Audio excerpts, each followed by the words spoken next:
Kadosh Boker Tov, Chanukah Sameach. We're just continuing with Halachot now, Chanukah. And Siman Tafresh Pedalid, we're speaking about the Seder of Kriyat Torah and Chanukah.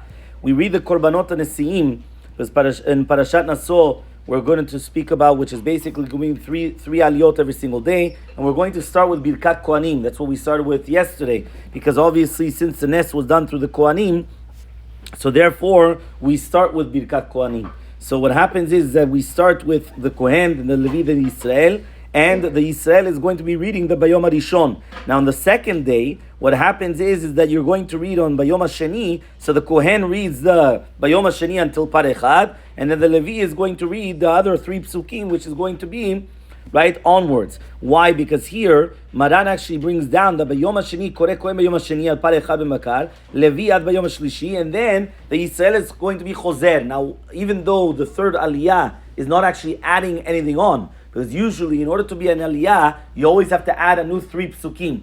Here, the first Aliyah, which is the Kohen, he has three psukim. The Levi has a new three psukim, but the Israel is just a repeat. It's repeating what they said beforehand. However, though, since it's impossible to do in any other form, but they're not going to start reading the next day, right? So therefore, what happened was they just left it that way. Just like by Parei Chag on Sukkot, that we're going to repeat the same for the Aliyot. The same thing is going to happen also for Chanukah. Now, besides all this, we know that in the previous Siman, it speaks about that on all the 8 days, we finish the full Hallel. We are going to be Gomer, the full Hallel. There's a whole question exactly why are we finishing, right, the full Hallel? Whether it is because that every single day there's a new candle, so just like by the Sukkot, since every single day was new Korbanot, was a different amount of Korbanot, so therefore they came and they did a different whether it's going to be the different also the full Hallel, so too here we're going to be doing the full Hallel. However, though here there's going to be now a very big machloket. What about Hallel for women?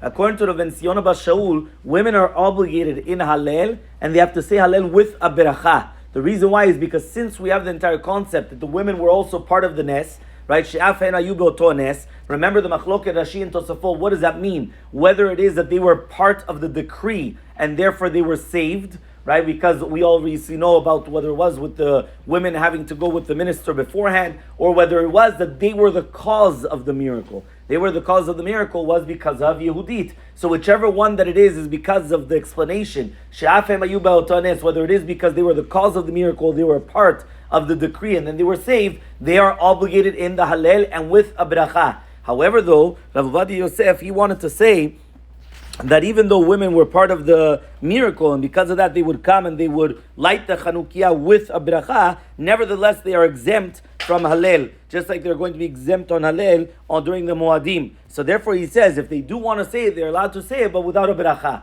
So it comes out, it's a machloke between Rav Ziona Bas Shaul and Rav Ovadia Yosef. Are women allowed to say Hallel with the beracha throughout Chanukah or not? So just pay attention to that for your wives. However, though, again, here also, as we already mentioned, to do the Kriyat Torah, we're going to be doing this until towards the end, obviously the last day that they're going to read, right, the rest of it until Be'alotecha, that we'll speak about B'ezrat Hashem another day.